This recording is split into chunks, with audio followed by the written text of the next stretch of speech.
मुफ्ती साहब फैसलाबाद में एक नौजवान अबे हाँ यार, ये बड़ा मसला हुआ है फैसलाबाद में ना। पतंग की डोर से एक लड़का, उस बेचारे की मौत वाकई हुई है, वीडियो वायरल हुई है। पिछले साल कराची में पतंग से एक बंदे का कान कट गया। और भी ये मौतें बहुत हुई हैं, अब तो कैमरे लग गए, वरना कैमरे जब नहीं थे तो ये होती रहती थी। इसका हल क्या है? असल हल तो गवर्नमेंट करेगी, लेकिन वो करेगी, अब तक तो नहीं किया, आइंदा भी नहीं करेगी। तो आवाम को ऐसे मौके पे अपना डिफेंस खुद करना चाहिए। दो काम करो, एक तो बाइकों पे आगे वो लगाओ, वो तारा वो एक आती है जो है ना। दूसरा, कोई कमबख्त पतंग उड़ाता हुआ नजर आए ना, सारे मोहल्ले के लोग मिलकर उसको कूटें। समझ रहे हो? ये ना कहें कि डाकू है, वरना तो लोग मार ही देंगे उसको। बोलो पतंग उड़ा, दो चार लगाएं, ज्यादा नहीं, कम से कम दो चार तबर्रुकन। जो भी पतंग उड़ा रहे हैं, देखो गवर्नमेंट पे मत डालो, लोग कटते रहेंगे, मरते रहेंगे। यहां हुकूमतों को होश नहीं है। डाकुओं का राज देखो ना, अभी ईद की रातें आने वाली हैं, रमजान का आखिरी अशरा आने वाला है, धनाधन कराची में डकैती हो रही है। पिछले साल कितने लोग मरे हैं मेरे अपने दोस्तों में। कोई घुटना किसी का खराब हो गया, कोई हमेशा के लिए पैरालाइज हो गया, कोई मर गया, जवान शौहर जवान बीवी के सामने मरा है। तो गवर्नमेंट बिल्कुल कंट्रोल नहीं करेगी। वो करते हैं फुसफुसे से इनके चलते हैं। एक्चुअली हमने रेंजर्स वालों को ऑर्डर दिया कि वो हर आदमी की चेकिंग करें। जब तक रेंजर्स के हाथ में मुकम्मल इख्तियारात नहीं आ जाते ना, उनको शूट करने की इजाजत नहीं होती। चंद साल पहले ऐसा हुआ है, हुकूमत ने रेंजर्स को मुकम्मल इख्तियारात दिए थे। क्योंकि मैं रेंजर्स के ऑफिसर से भी मिला हूं कि भाई ये क्या हो रहा है। वो कहते हैं गवर्नमेंट हमें इख्तियारात नहीं देती है। होता यह है कि डाकू को बड़ी कभी अक्सर तो पकड़े नहीं जाते, कहीं पकड़ लिया, पुलिस वाले लेकर आए, बंदा पहचानने से इनकार कर देता है। उसको पता होता है इस डाकू ने मारा था, लेकिन वो उसको पता है यार मैं बोलूंगा तो दुश्मनी है। केस चलता है, बाज दफा वो लॉ ऐसा है कि जब कोई गवाही नहीं देगा, हर आदमी डर रहा है गवाही देते हुए, तो वो अदालत से छूट छाट के वो उनको ट्रेंड हो जाते हैं कि अब हमने ये वाली मिस्टेक नहीं करनी, अब हम दूसरे तरीके से हम डकैती करेंगे।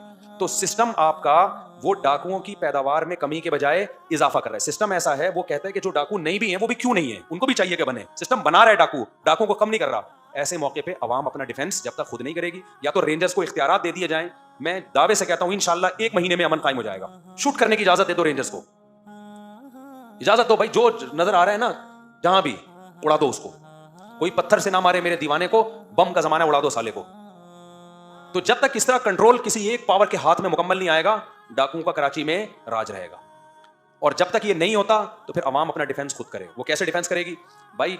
आपने लाइसेंस वाला असलहा रखे, जितने भी दुकानदार हैं। एक आदमी के पास असलहा होने से फायदा नहीं होता, वो पिस्टल निकालेगा, डाकू उसको मार देगा। सबके पास असलहा होना चाहिए। लाइसेंस वाला असलहा बन जाता है आराम से, कोई रॉकेट साइंस नहीं है इसमें। तो लोग हैं गली महल्ले के, उसमें क्या होगा भाई, डाकू आया छीनने के लिए, बंदूक रखी हुई है, तो इतनी तरफ से फायर हो कि डाकुओं को यह पता चल जाए भाई कराची की आवाम निहत्ती नहीं है। क्योंकि पब्लिक अगर उनको छोड़ेगी तो इसका मतलब आप और बेवा औरतों की तादाद में मजीद इजाफा कर रहे हैं। ये कमबख्त ना किसी औरत को देखते हैं, ना किसी मासूम बच्चे का ख्याल करते हैं। तो आप सब असलहा रखो मेरे भाई, लाइसेंस वाला असलहा हो। और उसका तरीका ये नहीं हो कि डाकू आए, आपने बहादुरी बन के वो मार देगा आपको 2 मिनट के अंदर। वो नहीं मारेगा, पीछे कोई बंदा खड़ा हुआ होगा, आप उठा के पकड़ा दो, ये भाई ये भी तुम्हारा, ये भी तुम्हारा, ये सब तुम्हारा। गली महल्ले में दूसरे लोग भी ये मंजर देख रहे हो, उनको पता हो कि असलहा हमारे पास भी है। तो जब बहुत से लोगों के पास होगा ना, देखो डाकुओं में तो सबके पास है, या तो किसी के पास भी ना हो, सिर्फ पुलिस के पास हो। जब पुलिस के अलावा भी इतने लोगों के पास है तो फिर सबके पास होगा। मैं इसकी एक मिसाल देता हूं। पहले जब गवर्नमेंट का लॉ ये था कि आप मोटर से पानी सक नहीं कर सकते, गवर्नमेंट पानी छोड़ेगी तो सबके नलों में पानी आएगा, खुद बहुत जितना आ जाए। अब जो भी मोटर लगा के पानी खींचता था, हम कहते थे गैर कानूनी हरकत है, पानी चोरी कर रहा है। लेकिन हुआ क्या, ये गैर कानूनी हरकत इतने लोगों ने की कि अब जो मोटर नहीं लगा रहा उसको हवा के अलावा कुछ भी नहीं मिल रहा। तो फिर ऐसे मौके पे क्या फतवा दिया जाएगा? भाई जितना तुम्हारा हक है उतना तो लो ना, कि तुम भी लगा लो मोटर, यही होगा, वरना तो तुम्हें मिलेगा ही नहीं। तो बात चीजें गलत होती हैं, लेकिन जब वो गलत कुछ लोगों ने कर लिया तो अब सबके लिए वो गलत करना पड़ता है। तो अब असलहा उसूली तौर पर सिर्फ पुलिस के पास होना चाहिए। लेकिन जब डाकुओं के पास इतना असलहा आ गया, तो अब भाई या तो उनको भी निहत्ता करो, उनको निहत्ता नहीं कर सकते तो फिर सब खरीदो, दे देना। हमारे पास अपने डिफेंस का इसके अलावा कोई ऑप्शन बोलो नहीं है, फिर सब खरीदें असलहा, रखो अपने पास लाजमी असलहा। और ऐसे नहीं रखो यहां करके, डाकू फिर पहले ही तुम्हें गोली मारेगा। उसका तरीका है छुपा के रखो उसको, दोस्तों को पकड़ा दो, और डाकू आए फौरन घुन्ने बन के ये भी ले ले, ये भी ले ले। जब जाए ना तो चारों तरफ से फायर हो उसके ऊपर, इसके अलावा नहीं हो सकता। और ये पतंग जो उड़ाता, देखो खेल बहुत सारे हैं, हमने भी खेले, लेकिन हमारे बाप ने हमें कभी पतंग नहीं उड़ाने दी। हमारे अब्बा कहते थे ये छिछोरे लोगों का काम है। एक कबूतरबाजी नहीं करने दी हमें, क्योंकि छतों पे चढ़ के ना सीटियां बजाना ये शरीफ लोगों का काम बोलो नहीं। तभी मुझे मैंने जानवर पाले, कबूतरबाजी कभी नहीं की। हमारे बाप दादाओं ने हमें बताया था बेटा ये शरीफ लोगों का काम कैसे करा होता है, ये सीटें मार रहा होता है। घरों में औरतें परेशान होती हैं, वो पर्दा कर रही हैं बेचारी के, ये क्यों छतों पे चढ़ा हुआ है। तो यही काम होता है ना इनका। कबूतर पालना है वैसे पाल लो, बिजनेस के लिए पाल लो, घर में पाल लो। ये क्या छतों पे चढ़ के सीटियां बजा रहा है, गिरते भी हैं कबूतरों के चक्कर में, टांगे टूटती हैं। दूसरा, हमारे अब्बा ने हमें कभी पतंग उड़ाने नहीं दी। हमारे लड़के जाते थे ग्राउंड में, मुझे नहीं आती थी, मुझे पता था अब्बा ने देख लिया तो तबीयत से कुटेंगे। हमने सुना हुआ था बेटा ये शरीफ लोगों का काम नहीं है, क्योंकि इसमें भी यही होता है, छतों पे चढ़ रहे होते हैं, वो काटा, ये गोड़ा, ये छिछोरी आवाजें, सीटियां। खेल भी कुछ मुहज्जब होते हैं, कुछ छिछोरे होते हैं। बंटे हमारे अब्बा ने हमें खेलने देखा ना, यूं करके खेल रहे थे बंटे। तो इसलिए अब इतने हादसात हो चुके हैं पतंग के जरिए, कान कट रहा है किसी का, गला, ये तो गले वाला तो एंड हो गया। ये तो उस नौजवान, कितना खूबसूरत नौजवान है, 2 दिन बाद उसकी शादी थी, तो क्या कोहराम मिचता है घर के अंदर यार।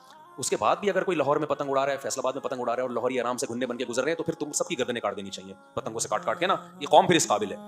किसी को भी पतंग उड़ाता हुआ देखो ना, चुप नहीं बैठो, उसकी वीडियो बनाओ, उसको कम से कम जलील तो करो ना।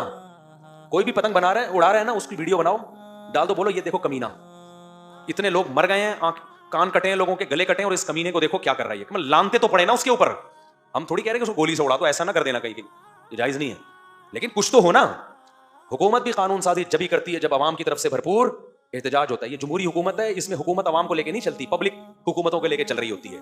ये उल्टा निजाम है यहाँ। तो जब उल्टा निजाम है तो फिर उल्टे तरीके से ही होगा, ये सीधे तरीके से नहीं होगा। ये समझते हो? इनके सगे भतीजे की भी गर्दन कटी है यहीं पे, समझ रहे हो? इसी रोड पे पतंग से गर्दन कटी है सगे भतीजे। हाँ, रोजा खोलने कब की बात है ये? 2 साल पहले इंतकाल हो गया था। अच्छा, तो 2 साल पहले का वाकया है यहाँ पे, यहाँ कराची में। हालांकि कराची में तो पतंगबाजी कम है, तो ढीठ कौम है,